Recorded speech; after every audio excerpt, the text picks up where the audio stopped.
Este relato se passou em Roraima, ainda nos anos 70. Os meus avós moravam em um sítio em Iracema. Meu avô trabalhava no plantio de café. Ele saía todos os dias cedo e só voltava na hora do almoço para buscar sua marmita. A minha avó, por ser uma mulher muito ruim, por vezes deixava ele sem almoço e outras vezes fazia o almoço muito tarde. O meu avô, em muitas das vezes, trabalhava com fome e só retornava para casa por volta das 18 horas. Detalhe, ele saía 6 da manhã de casa, tomava café e só voltava meio-dia para buscar o almoço. Isso quando a minha avó fazia. Na época, eram só os dois que moravam ali. E muitas das vezes sobrava muito resto de comida. E sempre aparecia alguns cachorros ali para se alimentarem.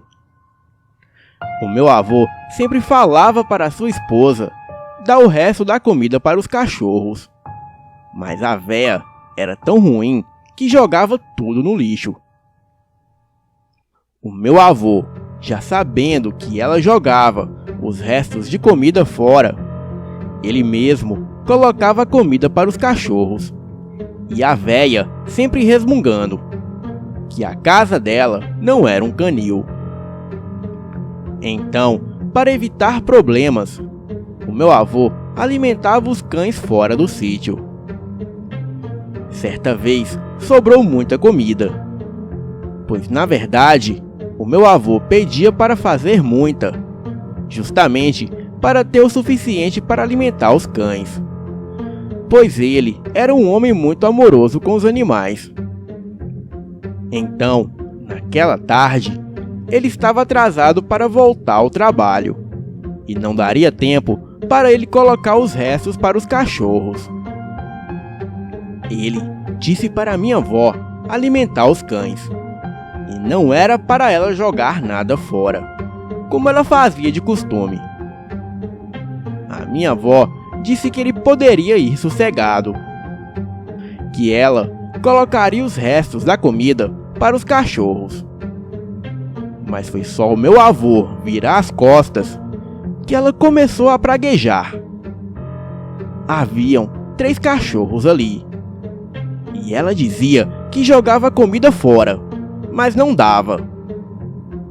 Por pura maldade, ela chamou os cachorros com a panela de restos de comida na mão e foi até uma fossa que havia aberta ali no quintal do sítio e disse: "Vocês querem? Vão pegar." E jogou os restos da comida lá dentro da fossa. Um dos cachorros era todo preto e muito grande. Ela reparou que esse cachorro era novo ali no sítio, pois ela nunca havia visto ele por lá. Então ela disse: "Você aí, veio comer também? Pois vai ficar com fome. E não me olhe com essa cara de pidão não, porque eu não tenho medo de você." E assim que ela disse isso, o cachorro se levantou e disse: "Não tem medo de mim? Pois deveria ter." Em seguida, o cachorro ficou de pé e foi crescendo de tamanho. O seu focinho ficou muito maior, assim como todo o seu corpo. Quando ele crescia e se colocava de pé, todos os ossos do seu corpo iam estalando. Aquele cachorro ficou maior que uma pessoa e começou a xingar a minha avó de vários palavrões. Ela caiu de bunda no chão e ficou em pânico. Os outros 2 cachorros que estavam ali não tiveram reação alguma, apenas ficaram observando tudo. Essa criatura pegou a minha avó e bateu muito nela. A mordia, arranhava e pulava em cima dela com as presas enormes, desferindo vários golpes nela. A minha avó gritava por socorro, mas ninguém ouviu seus gritos. Então, ela, achando que ia morrer, a sua única opção foi pular dentro da fossa. Aquele buraco deveria ter uns 10 metros de profundidade. E para sua sorte, a criatura não pulou junto. Ou com certeza seria o seu fim. Aquela coisa permaneceu lá por mais uns 5 minutos. E em seguida foi embora andando como uma pessoa. A minha avó, além de toda machucada, ainda torceu o pé na queda. E ali ela ficou, até que viu que já estava escurecendo, e provavelmente o meu avô havia chegado. Ela gritou pelo meu avô, que logo a resgatou. Ela contou toda a história a ele, e para surpresa dela, o meu avô disse que acreditava, pois viu uma criatura passando ao longe pela estrada. Ele chegou até a mostrar para os amigos dele. Mas assim que os amigos olharam, a criatura já havia se colocado de 4 patas. E os seus amigos disseram que era apenas um cachorro muito grande. O meu avô passou um sermão na minha avó. Disse que comida e água a gente não nega a nenhum ser vivo. E a partir desse dia, a minha avó passou a fazer mais comida todos os dias. E sempre separava os restos para os cachorros. E aquele cachorro negro enorme, ninguém nunca mais o viu. Boa noite.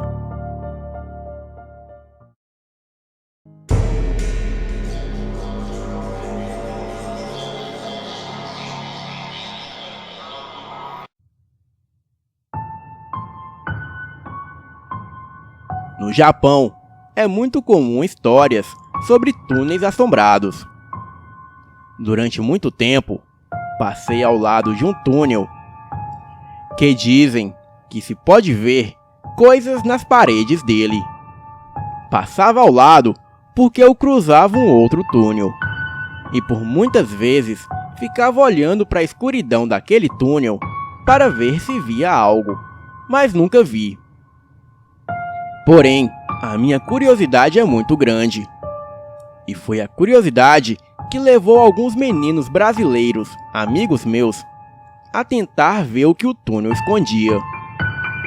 Certa vez, os 4 se reuniram e à noite foram para o túnel, em um único carro, para ver se viam algo. Assim que entraram no túnel, passaram pelo primeiro, mas não viram nada. E como jovens gostam de diversão, começaram a entrar e sair do túnel, procurando as imagens nas paredes. E ficaram nesta. Eles entravam e saíam do túnel, mas nada viam.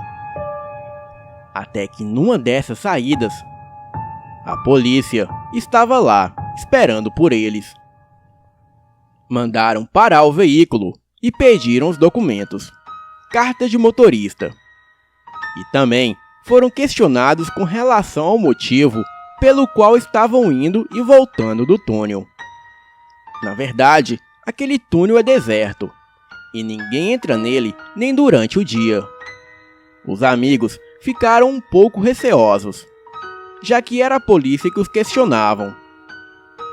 Então um deles, que era fluente em japonês, respondeu que estava só passeando, mas que não sabia que era proibido entrar e sair do túnel.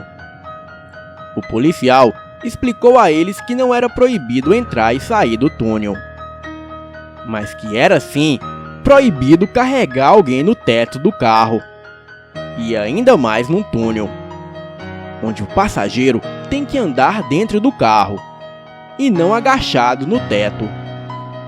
Eles afirmaram à polícia que ninguém estava andando assim, e que eles estavam em 4, e os 4 estavam dentro do carro. E só então perceberam que um pouco mais distante havia um japonês, que se aproximou e confirmou que havia uma pessoa no teto do carro. E foi aquele japonês que chamou a polícia, pois para ele alguém poderia se machucar. A polícia os liberou e os mandou de volta para casa. Depois do acontecimento, os 4 amigos nunca mais desejaram brincar com o desconhecido, principalmente em túneis desertos. Boa noite.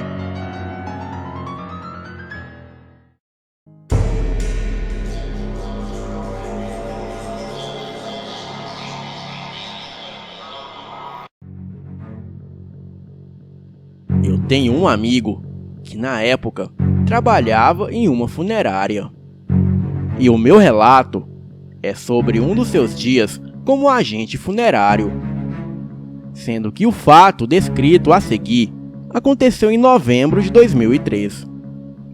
Era um dia normal no seu setor de trabalho, quando mais ou menos ao meio-dia ele resolveu ir almoçar, pois não havia trabalhado naquela hora.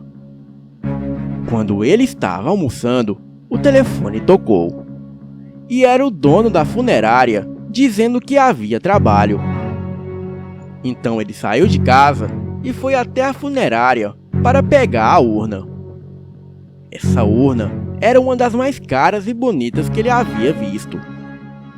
E em seguida partiu para o hospital, onde estava o corpo. Até este momento, ele não sabia o que estava prestes a acontecer. Chegando lá, ele foi direto para o necrotério. E lá estava o corpo de um senhor com porte físico grande.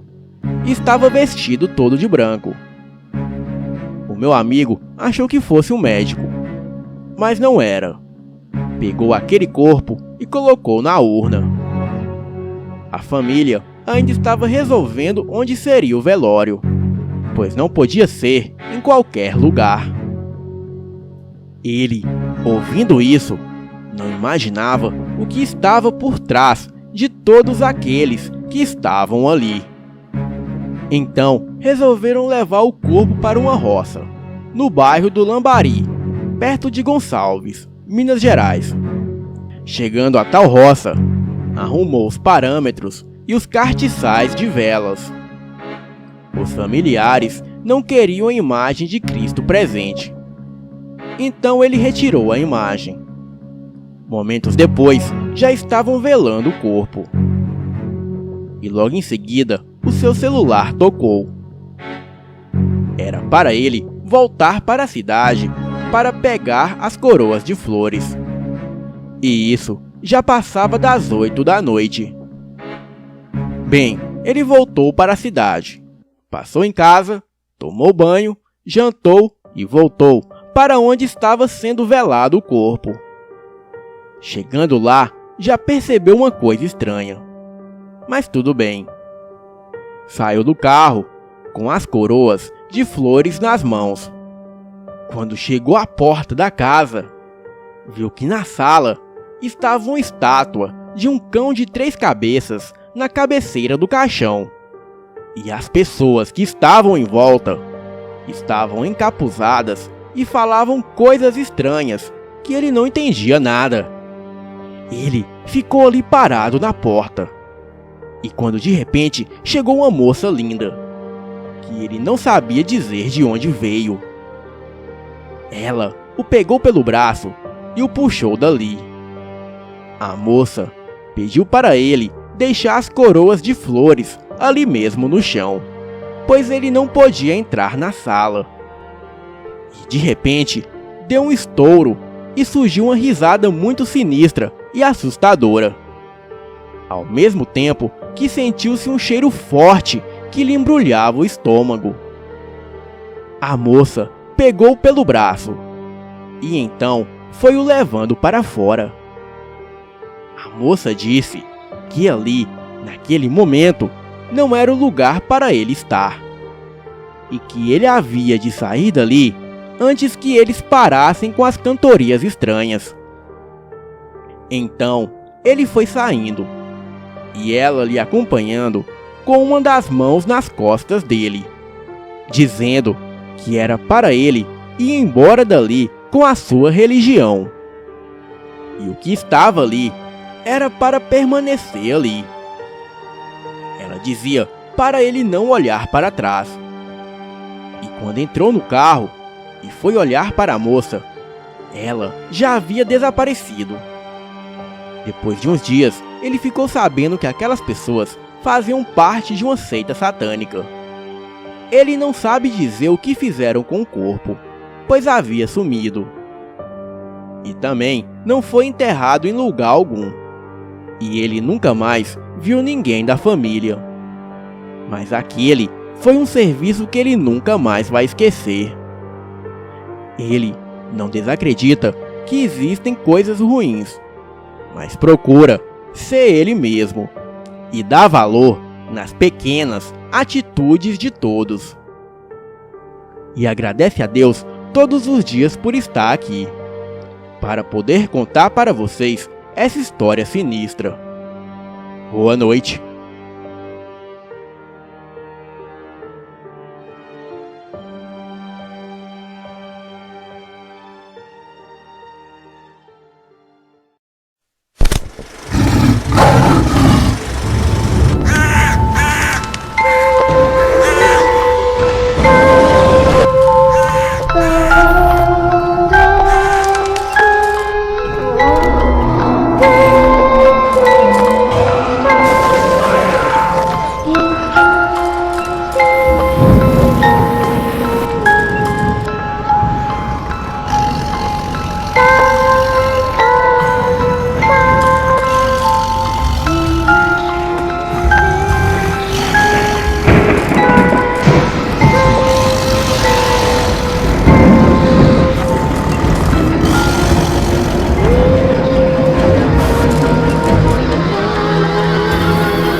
Boa noite a todos do canal Elite Oculta.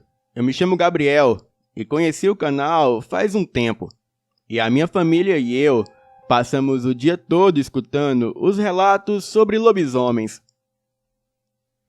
Desde muito pequeno, eu sempre me interessei pelo assunto e hoje eu venho a relatar a história que eu venho por anos escutando da minha avó, que se chama Eliane. Eu também queria muito compartilhar com vocês tudo o que venho a relatar. Tudo aconteceu há 40 anos, quando a minha avó, que se chama Eliane, quando ela ainda era criança, e esse fato ocorreu na cidade de São José da Vitória, na Bahia. E quando ela era criança, ela gostava muito de brincar com as suas amigas na rua de casa. E Eliane sempre foi uma criança criativa e cativante e muito curiosa, mas sofria muito com a sua família adotiva, pois ela era adotada. E quando era bebê, ela foi dada a essa família para ser criada, e até hoje, Eliane não sabe o motivo do porquê isso aconteceu. Mas, enfim. A sua mãe adotiva sempre foi muito rude e fria com ela, e por muitas e muitas vezes, Eliane era agredida sem motivo algum, e isso a deixava muito triste. Mas mesmo assim, não deixava se abater e não deixava de amar a sua mãe adotiva, mesmo ela sendo maltratada. Bem, nos anos 70, era um belo dia de sol e Eliane se deparou com um homem alto e magro, e ele olhou para ela com um olhar de felicidade e sorriu.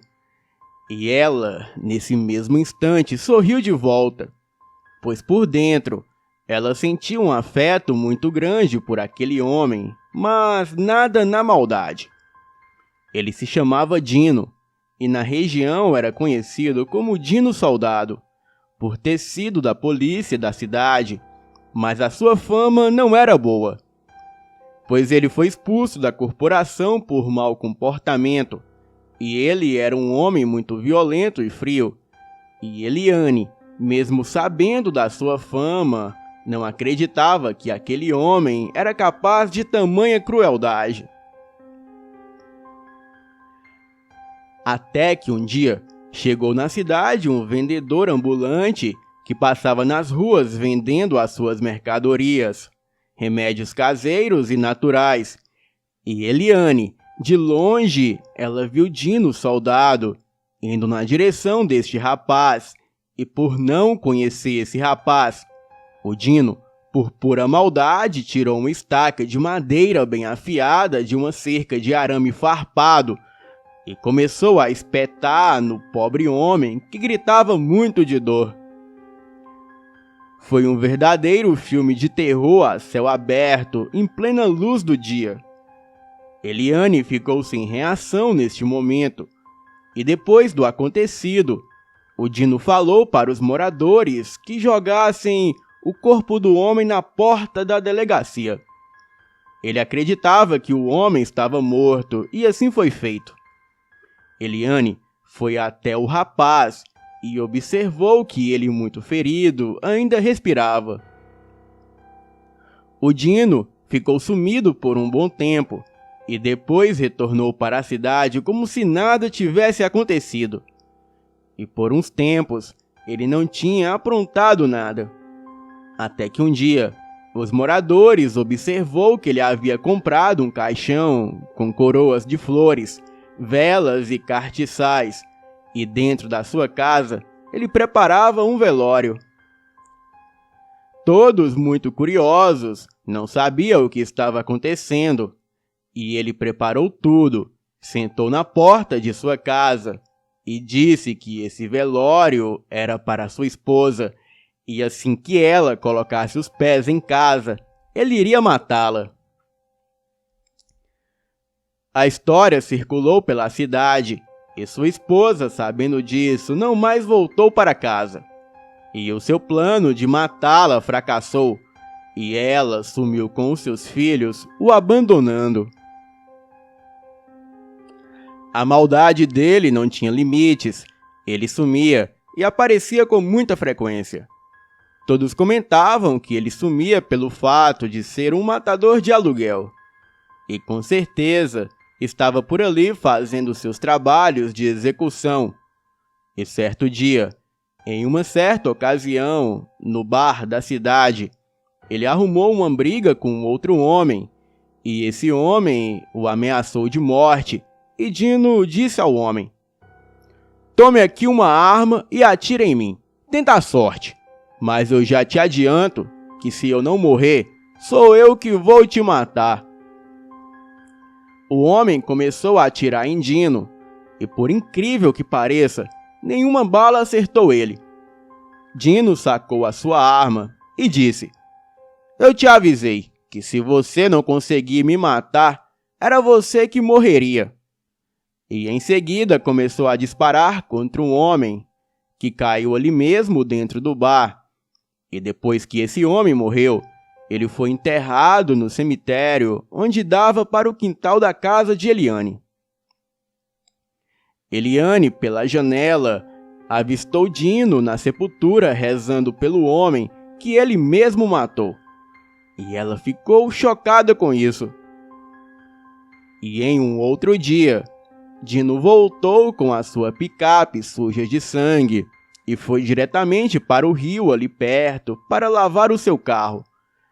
E tranquilamente, ele andava pelo bairro e depois ele foi até o bar onde havia algumas pessoas jogando dominó. E o que aconteceu em seguida não se sabe o motivo até hoje. Dino pegou uma faca que sempre levava com ele e cortou a garganta de um desses senhores.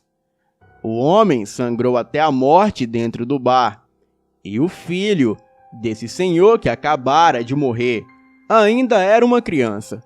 O garoto olhou para o Dino e disse: "Eu vou vingar a morte do meu pai, seu desgraçado."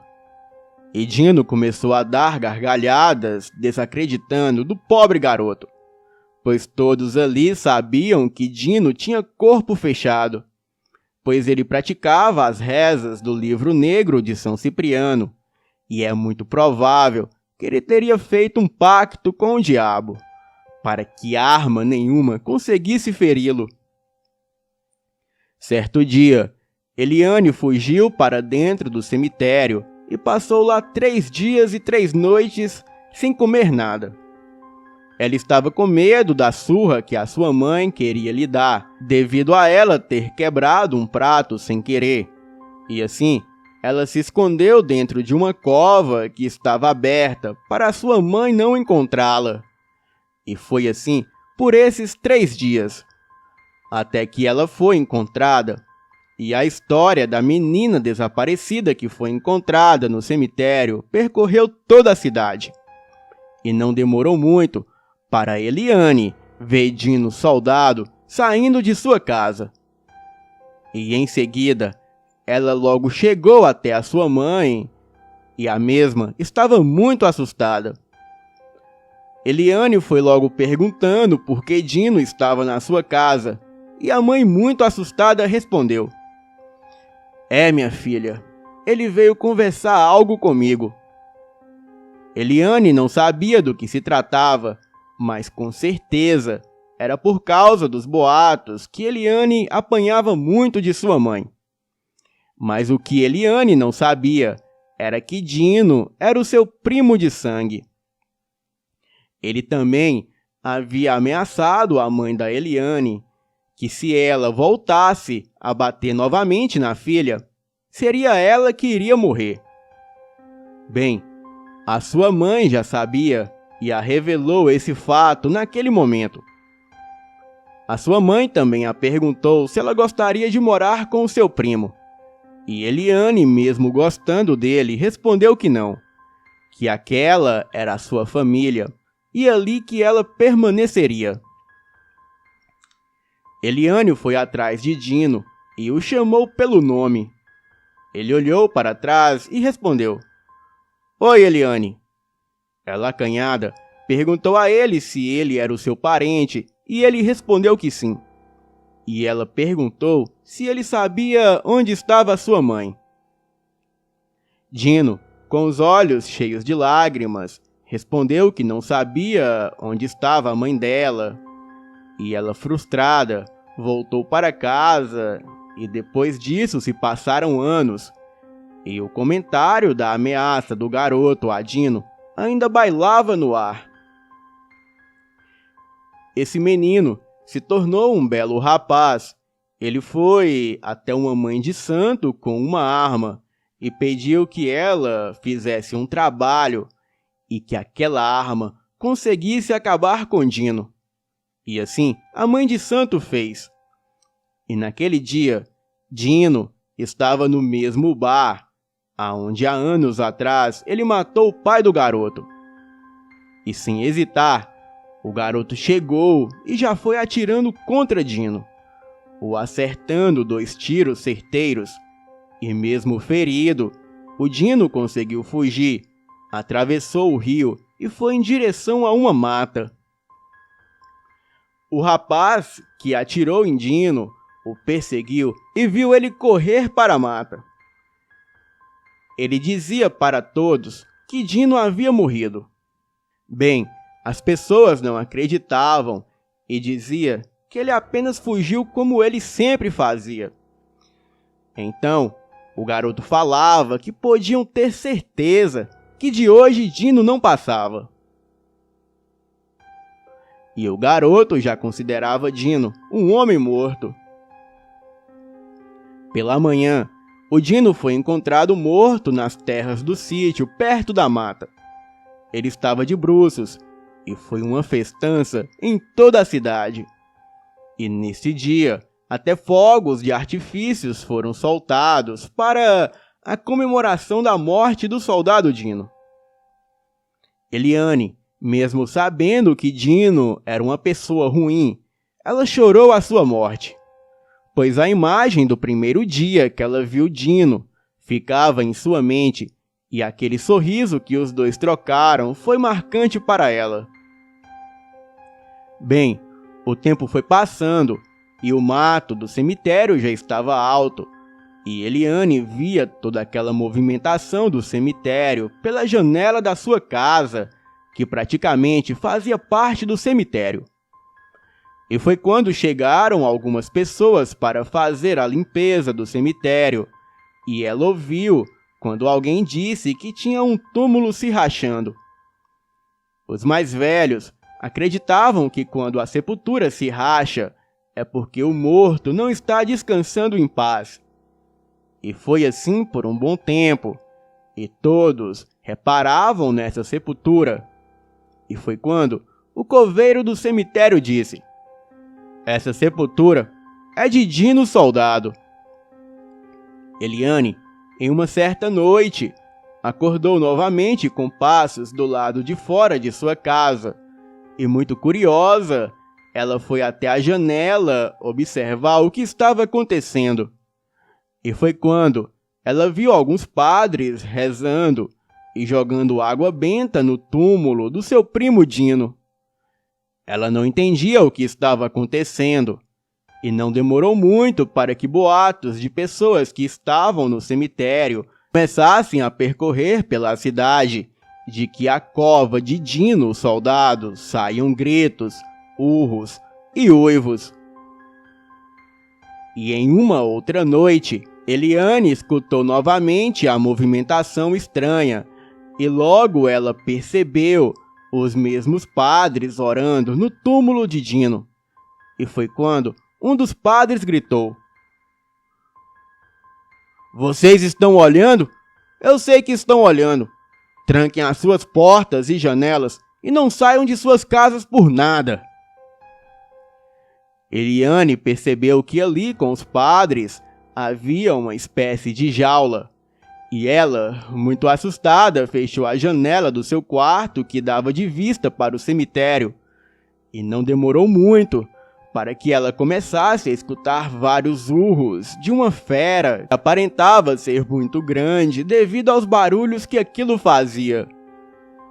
Os urros se afastavam dali aos poucos, e quando aquela movimentação passou do lado de sua casa, Eliane escutava a fera balançando a jaula e urrando loucamente, enquanto os padres rezavam e levavam aquela criatura dentro da jaula embora. A fera enjaulada foi levada pelos padres até uma praia isolada, e lá aquilo foi jogado nas mais profundas águas do oceano, para que não houvesse perigo da criatura retornar e novamente fazer daquela cidade um verdadeiro inferno. E depois disso, se passou muitos anos, e Eliane cresceu, virou uma mulher, teve os seus filhos e se mudou para São Paulo. E essa mesma história ela contava para os seus filhos, e mesmo depois de todos esses anos, ela jamais esqueceu esse fato. Um belo dia, ela estava passando em uma rua com o seu filho, bem aonde havia um grupo de pessoas conversando, e logo ela escutou o nome do seu primo Dino. Eliane observou que a história que eles contavam era sobre o seu primo, e um dos homens que estava ali conversando, ele presenciou tudo o que o Dino aprontou naquela cidade. E Eliane ficou impressionada, pois mesmo depois de muitos anos, e mesmo depois de estar em outra cidade, essa história do seu primo Dino, que havia virado um lobisomem, não havia morrido. Então, ela conversou com os homens, disse que era prima do Dino, e ela confirmou toda essa história, que para aqueles homens eram apenas boatos. Boa noite.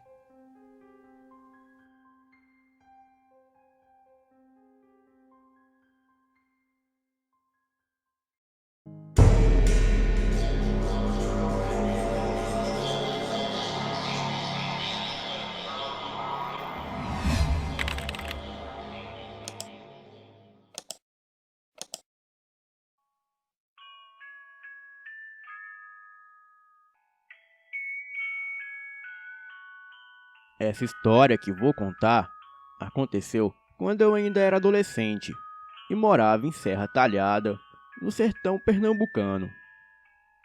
Na época, eu tinha 17 anos e, como todo adolescente, gostava de viajar. E todos tínhamos vontade de passar um final de semana no Balneário de Caldas, que fica na cidade de Barbalha, localizada no sul daquele estado. Fizemos então os preparativos para a nossa aventura. Porém, combinamos que não iríamos ficar em um hotel, pois assim poderíamos aproveitar bem as noites. Ficaríamos em um lugar que chamam de o Cruzeiro, onde durante o dia muitas pessoas costumam acampar. Mas dizem que à noite o local se torna mal assombrado. Bem, tudo correu às mil maravilhas durante o dia. Nos divertimos muito no balneário e, ao entardecer, fomos ao tal cruzeiro para passar a noite. Éramos 8 pessoas, 4 homens e 4 mulheres. Levamos apenas uma barraca e vários colchonetes.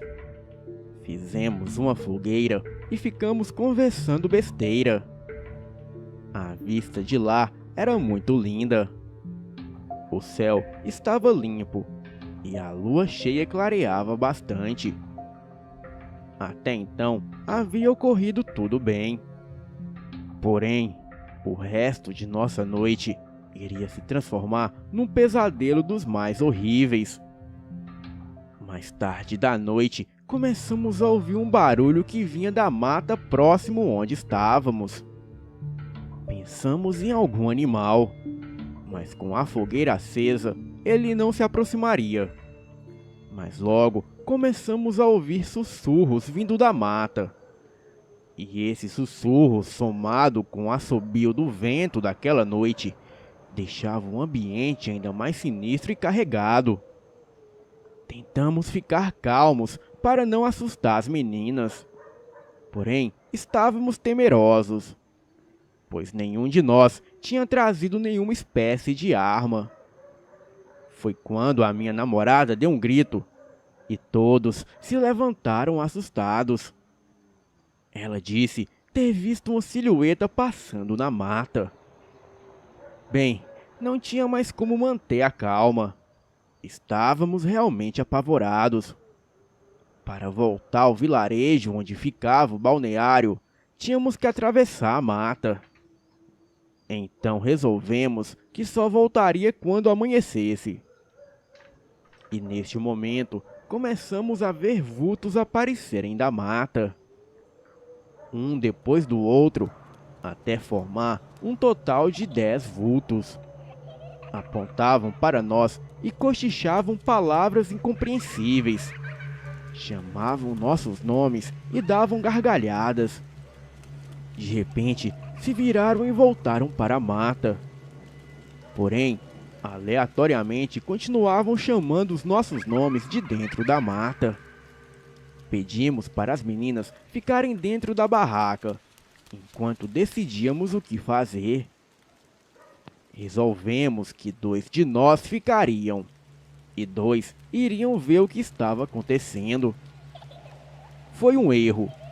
Não deveríamos nunca ter ido atrás daqueles vultos. Eu e outro colega pegamos um pedaço de pau e seguimos com muito medo, mas não podíamos demonstrar. E quando entramos na mata, comecei a sentir uma fadiga nas pernas. Ouvia gritos e gemidos de desespero. Notamos vultos passando rapidamente entre os arbustos. Perguntei quem estava lá, mas só tive como resposta uma risada sinistra.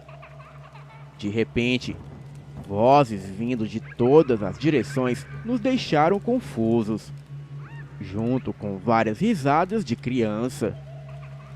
Começamos a correr e nos perdemos um do outro.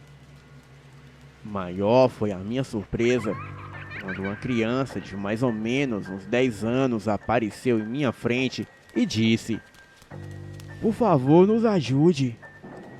A criança pegou a minha mão e me levou a um local próximo de onde estávamos. A sua mão era gelada.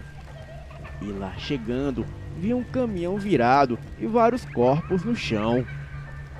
Fiquei sem saber o que fazer. Pedi à criança que aguardasse, que iria pedir ajuda. Então, a criança se ofereceu a me levar para o acampamento. E quando cheguei, contei a todos o que eu tinha visto e decidimos pedir ajuda. Quando olhei de volta para a criança, a mesma havia sumido. E imaginamos que o garoto havia voltado para o local do acidente. Quando chegamos ao vilarejo, procuramos o posto policial e contamos o que tinha ocorrido. O policial deu uma risada na nossa cara.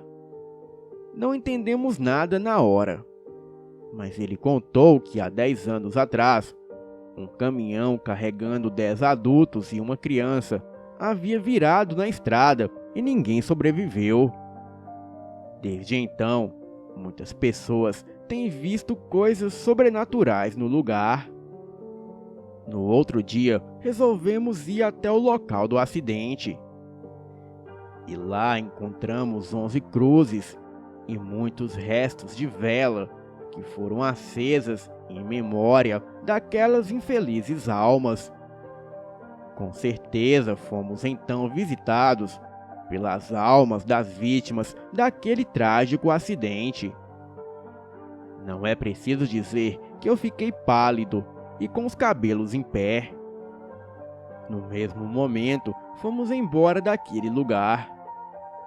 Essa experiência ficou gravada em nossas mentes. E até hoje comentamos aquele incidente, o qual nunca será esquecido. Boa noite.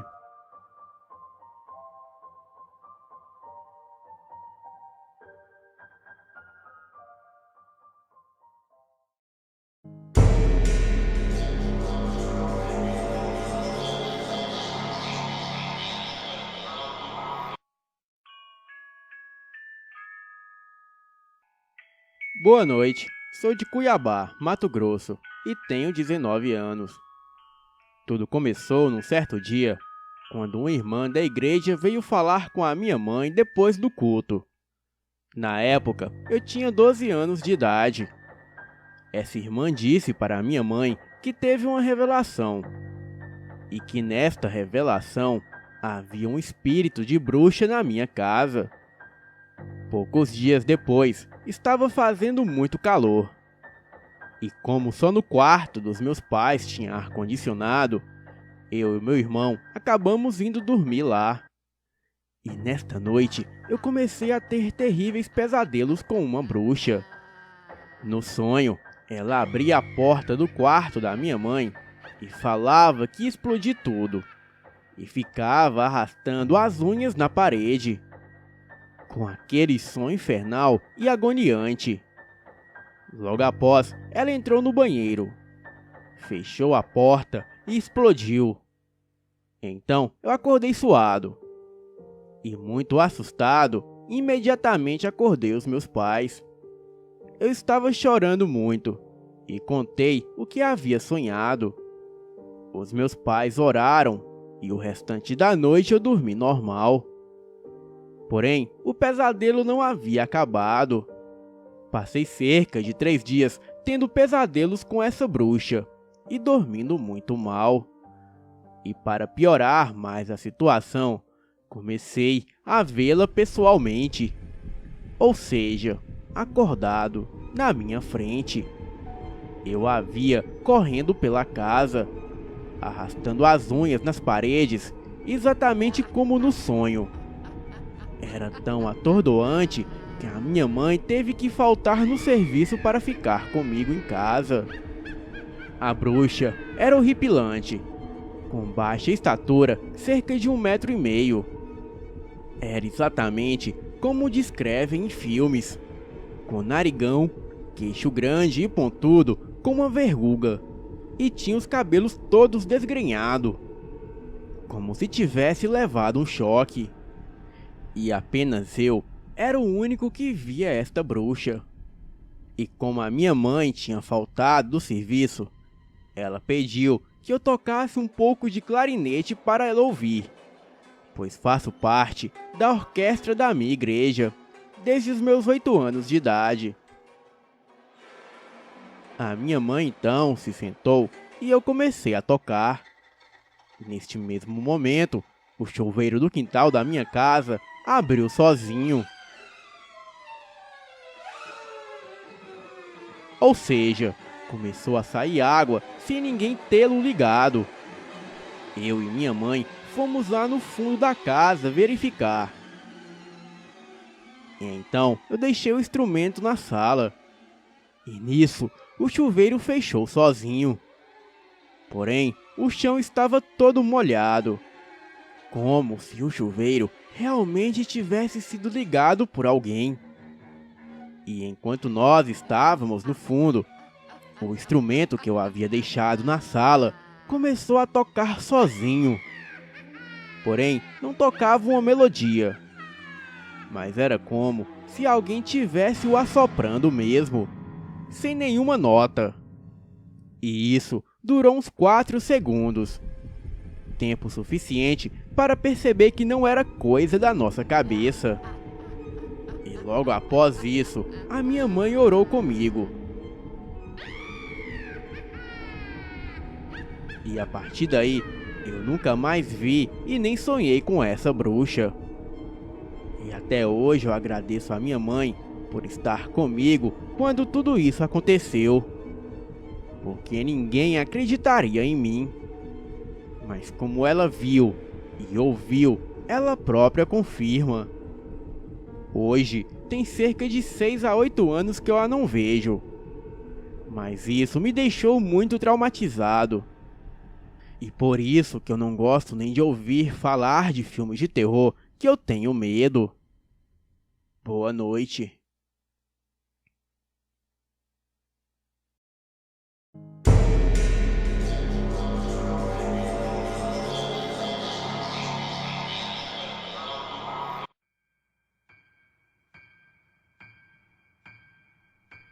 No ano de 1967, a minha avó paterna deu à luz ao seu último filho e o chamou pelo nome de Josué.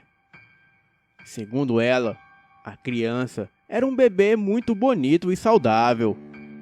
E quando o pequeno completou 6 meses de vida, a minha avó recebeu a visita de uma conhecida da família.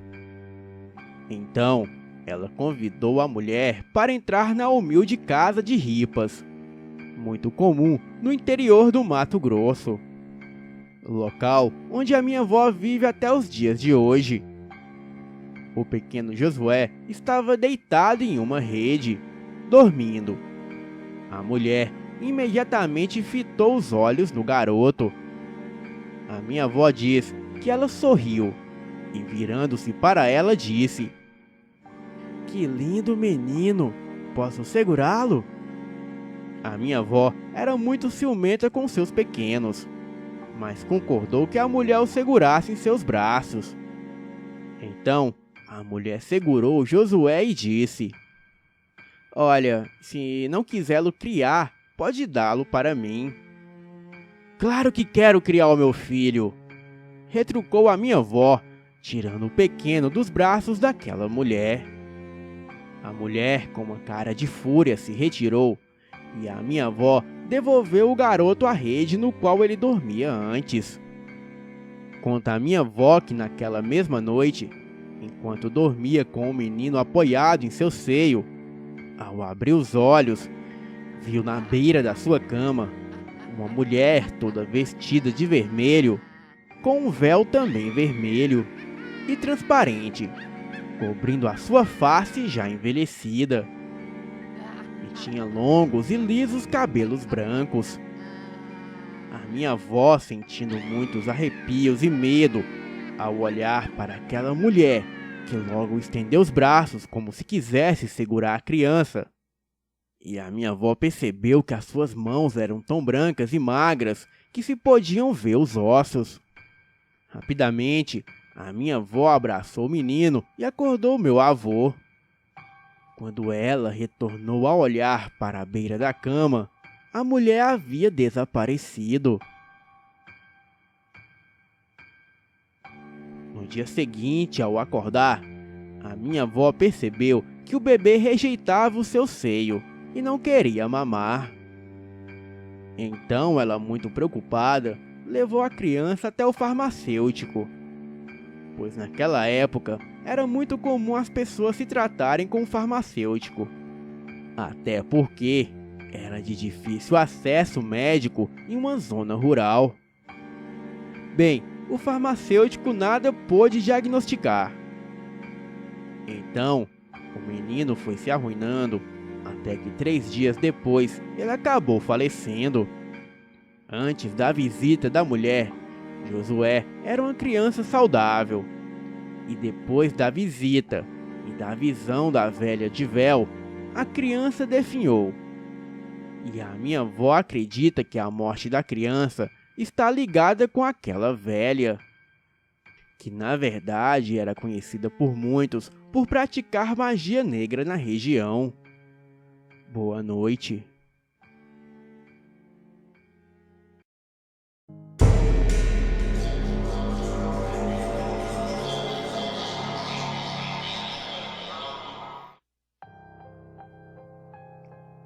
Este relato ocorreu com a minha avó por volta dos anos 60, em Cuiabá, no Mato Grosso. A minha mãe era criança na época e sempre conta este relato. Nesta época, a minha avó tinha uma vizinha que não me lembro o nome. E ela fazia trabalhos de magia negra. A minha avó mantinha um relacionamento cordial com ela, mas não era amizade. O marido dessa mulher trabalhava em uma hidrelétrica, que era a empresa que fornecia energia elétrica na época. Então, esta vizinha contou para a minha avó que iria fazer um trabalho para o seu marido morrer. E a minha avó ficou chocada com aquilo. E não concordando, disse para a vizinha: "Eu te desconjuro se você fizer isso." A mulher não gostou do que a minha avó disse e nunca mais falou com ela. Bem, alguns dias se passaram. E o marido dessa vizinha estava trabalhando. Então ele subiu em um poste e foi eletrocutado. Morreu na mesma hora com o choque que levou. E depois de um tempo, essa vizinha da minha avó também veio a morrer. Bem, só sei que a partir daí, a vida da minha avó virou um inferno. A vizinha falecida aparecia constantemente para ela. Puxava o pé dela à noite, derrubava a minha avó da cama. E às vezes, quando a minha avó estava andando na rua, aquele espírito a derrubava sem explicação nenhuma. A minha avó não estava mais aguentando aquilo. Em uma noite, ela relatou que a mulher apareceu no quarto e puxou o pé dela. A minha avó acordou e falou bem firme: "Vai pro inferno que é o seu lugar." E a partir desse dia, isso nunca mais aconteceu. E todos aqueles fenômenos pararam. Esta é uma história real contada pela minha avó. E também pelas minhas tias e pela minha mãe, que se lembram muito bem de tudo. Boa noite.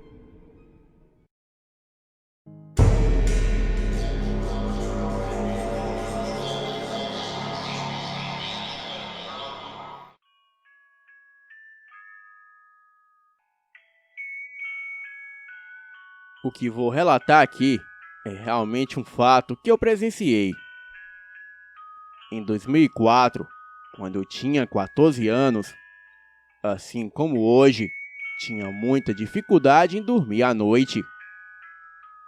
Não era por medo ou por nada. pois dos meus 14 anos, eu só tinha atenção para o amor inatingível, no qual não vem ao caso. Bem, era uma noite normal, tranquila de verão, talvez primavera. Me lembro que não estava frio. Deitei na cama sem sono. Eu precisava dormir cedo, pois no dia seguinte eu tinha que ir para a escola. Mas deitar sem sono na cama é a pior coisa que se faz quando se tem dificuldades para dormir. Na cama, a gente perde a noção do tempo. Mas eu acho que já passava das 3 da manhã. Então, logo escutei o barulho da chuva cair no telhado. E em seguida, comecei a ouvir um choro seguido de uma risada estridente. Era um choro de bebê e uma risada maligna que também parecia vir do bebê.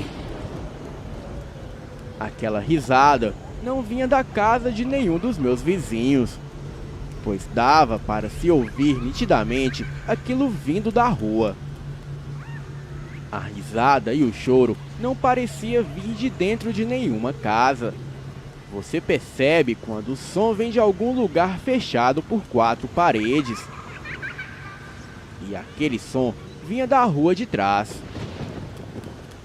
ou um pouco mais perto. Eu já estava me irritando com o barulho. Além de ter que enfrentar o sono no dia seguinte, eu teria que aguentar uma noite irritante. E foi quando eu ouvi um grito alto de um homem com voz forte. Parecia um grito de desespero, aquele do tipo de filmes de terror. Mas depois disso, eu só escutei o silêncio da noite e não dormi. Porém, não foi pelo fato de escutar aquilo tudo, pois eu estava indiferente com aquilo. A minha preocupação era outra, como eu havia dito lá atrás. Então, eu não me importei com isso, até umas semanas depois. Essa parte eu nunca soube contar muito bem, mas vou tentar fazer o meu melhor. Em um final de semana depois disso, eu fui com uns amigos no sítio do avô de uma amiga nossa. Lugar muito bonito. E bem de noite, havia um monte de adolescentes em um lugar escuro no meio do nada. E isso sempre acaba em histórias de terror.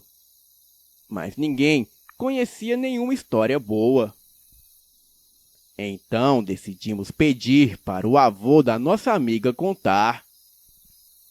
Vocês sabem como é pessoa velha de cidadezinha.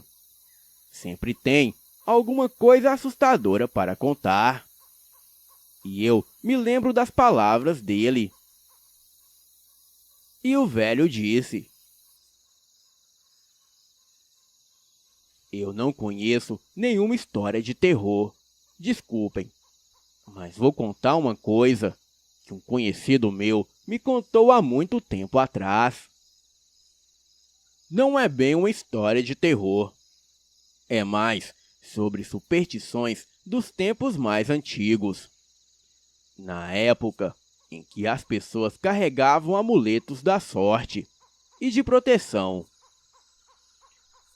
O meu amigo era um desses supersticiosos e sempre carregava alguns dentes de alho no bolso e na camisa. Certa noite, ele estava voltando de um bar a cavalo e ele tinha que passar no meio de um canavial. E no caminho, ele viu um bebê chorando na beira da estrada. Lógico que ele não podia deixar o bebê ali. Então, ele pegou o seu grande chapéu de palha e colocou o bebê. Colocou o chapéu no colo, subiu no cavalo e continuou a viagem. No meio do caminho, ele escutou uma voz maléfica vindo do meio do canavial. E aquela voz dizia algo do tipo: "Anda logo, não vai fazer nada com ele não?" E em seguida, aquela coisa que estava no canavial começou a dar uma risada macabra. E foi quando o meu amigo ouviu o bebê falando. Porém, ele não tinha certeza se a voz vinha da boca do bebê. Mas com certeza a voz vinha dele. E o bebê disse: "Não posso, ele está com alho na camisa." Isso era o que ele dizia. E sem pensar duas vezes, o meu amigo jogou o bebê no meio do canavial e saiu disparado com o cavalo. Depois de ouvir essa história do velho, não deu para deixar de relacionar com o que eu tinha presenciado semanas atrás. E fiquei com aquela história na cabeça. Mas por outro lado, decidi acreditar que a história do velho era apenas coincidência. Alguns dias depois, estava eu em minha cama. E como sempre, estava sem sono. E foi quando, lá por volta das 3 da manhã, comecei a escutar aquele choro de criança novamente. E parecia que vinha da rua de trás. Então, para tirar essa história a limpo, eu decidi sair lá fora para poder provar para mim mesmo que não era nada demais. Mas o que vi naquela noite me fez arrepender de ter levantado da cama. O que vi ali fora provocando aquele choro era uma criança que estava na esquina da minha rua. A minha rua era bem escura e pouco movimentada.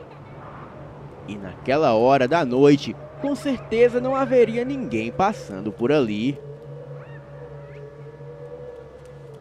A criança estava a uns 30 metros de mim. Dei alguns passos para fora do portão da minha casa e pude ver melhor. Era um garoto de aproximadamente 10 anos de idade. Ele era bem magro. A sua pele era vermelha. E da sua cabeça saíam 2 chifres negros.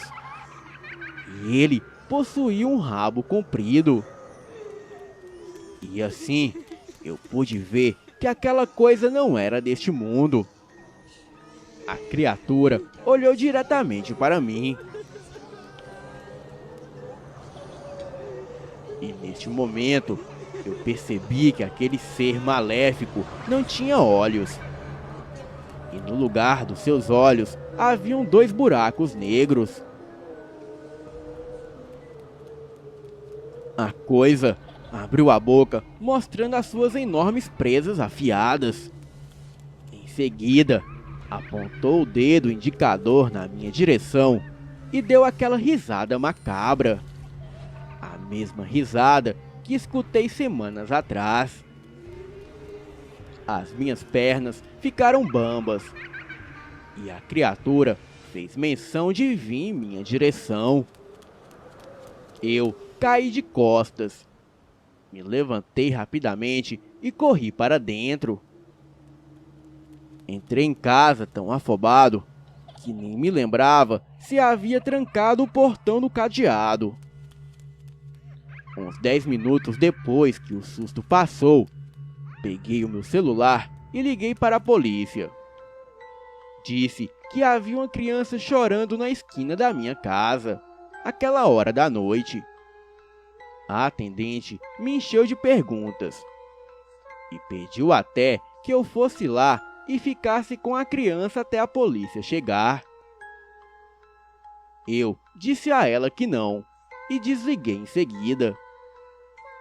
Uns 10 minutos depois, eu vejo as luzes do giroflex passar pela minha rua. Fui até o portão e abri só o necessário para espiar. Mas como era de se esperar, aparentemente a polícia não encontrou nada. Queria muito ver a cara dos policiais a se depararem com o demônio em forma de criança. Depois daquele dia, eu nunca mais escutei o choro e nem as risadas. E até hoje não tenho uma opinião formada sobre isso. Mas acho que de certa forma o que eu vi tinha alguma ligação com a história do velho. Ou talvez fosse um demônio que se materializou no plano físico. Bem, eu tenho certeza que isso realmente aconteceu. Cabe a vocês acreditarem ou não. Mas eu gostaria de ouvir algumas opiniões construtivas. E se alguém sabe mais alguma coisa sobre algo do tipo, por favor, deixe nos comentários. Pois tudo isso que eu vi e presenciei foi real e não inventei nada aqui. Boa noite.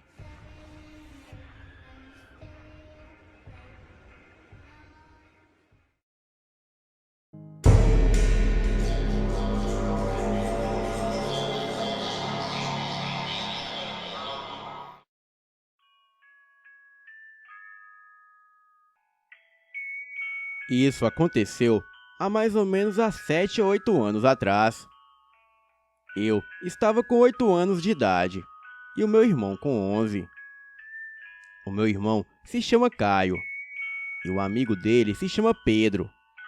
Nós estávamos brincando no jardim e eu, como gostava muito do meu irmão, fui junto deles. A gente ficou correndo lá fora por um tempão. E então, logo cansamos. Onde moramos, tem uma pequena floresta que fica de um lado. E atrás da minha casa tem uma rua bem movimentada. Em frente da minha casa tem um trilho de trem que passa por perto da casa. Essa linha de trem corta a floresta. Porém, nenhum trem passa por ali. E a linha está abandonada há um tempão.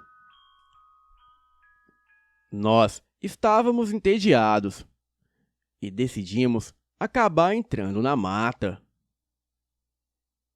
E aquilo era um grande erro para um garoto de 11 anos, um de 12 e um de 8. Estávamos andando pela floresta e nunca havíamos ido tão longe assim. Eu queria voltar para casa, mas os garotos queriam ficar. Então eu não conseguia voltar sozinho. Daí foi quando nós vimos os trilhos de trem. O Caio e o Pedro saíram correndo e eu fiquei ali parada e comecei a chorar. O Pedro, que era o bonzinho, voltou e falou que estava tudo bem e que eu não precisava chorar e que nós já estávamos indo embora. Começamos a andar de novo e fomos em frente, saindo dos trilhos e entrando no mato. E depois de um bom tempo andando, vimos mais para frente a mata se abrindo. Eu fiquei relaxada e contente, achando que era o caminho da minha casa. Mas quando chegamos perto, era o trilho de novo. A gente achou estranho, porque havíamos acabado de sair dele.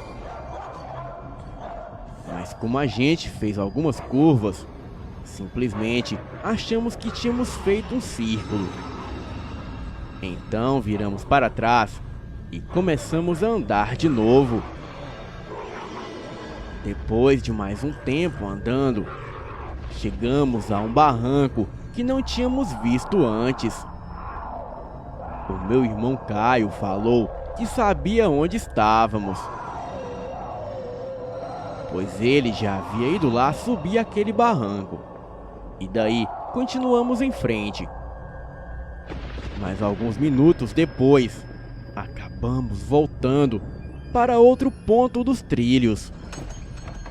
O meu irmão olhou para um lado, olhou para o outro e andou um pouco mais para frente. Eu fiquei parada lá no meio do trilho, olhando para um lado e para o outro para ver se algum trem passava por ali. E foi aí que o meu irmão voltou e falou que a gente estava perdido.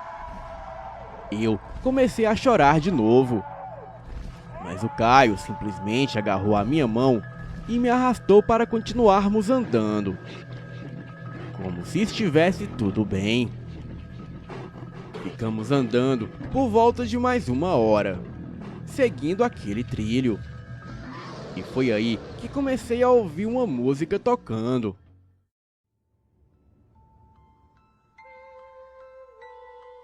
Era maravilhosa e parecia ser um flautista. A música tocava e parava, e depois de um tempo tocava de novo.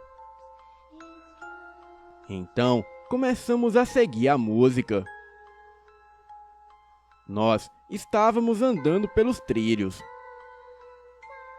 e logo percebi que havia alguém andando em volta da gente. E depois de algum tempo, aquela música estava vindo de dentro da mata. E para continuar seguindo ela, eu tinha que sair dos trilhos. Sabia que aquilo era perigoso, pois nem sabia quem estava tocando aquela música. Logo então, a música parou de tocar e nós ficamos parados, olhando para dentro da mata, para o lugar aonde tínhamos ouvido ela pela última vez. Logo, ouvi o som de alguém andando atrás da gente na mata. E a música começou a tocar na nossa frente, como se estivesse avisando que o perigo se aproximava. Eu não pensei 2 vezes e corri na direção da música. Ficamos andando por mais meia hora dentro da mata, ouvindo aquela flauta tocar. Aquela melodia tocava e parava, e às vezes fazendo a gente mudar de direção. O som daquela flauta não parecia estar muito longe, mas não conseguimos ver de onde estava vindo o som. Nós não víamos mais ninguém naquela mata, e também não ouvíamos os passos de ninguém, o que é bem difícil de acontecer se tivesse mais alguém lá no meio do mato com a gente. E após um tempo andando, eu vi uma construção e a estrada.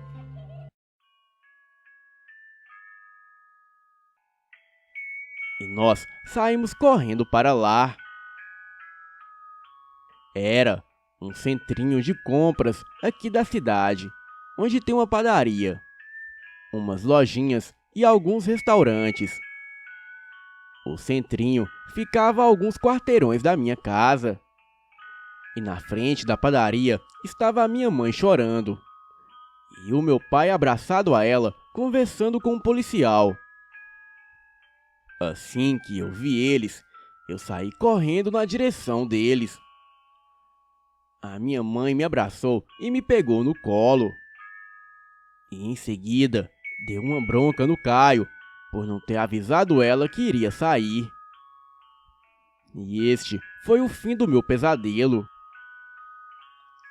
Até hoje, não sei quem ou o que estava tocando aquela flauta. E também não sei o que era aquela coisa que estava nos seguindo na floresta. Mas acredito que ali na floresta havia um espírito bom e outro mau. O bom tocava a flauta para afugentar aquele demônio, que era aquela coisa que estava nos perseguindo e ao mesmo tempo nos fazendo ficar perdidos na floresta.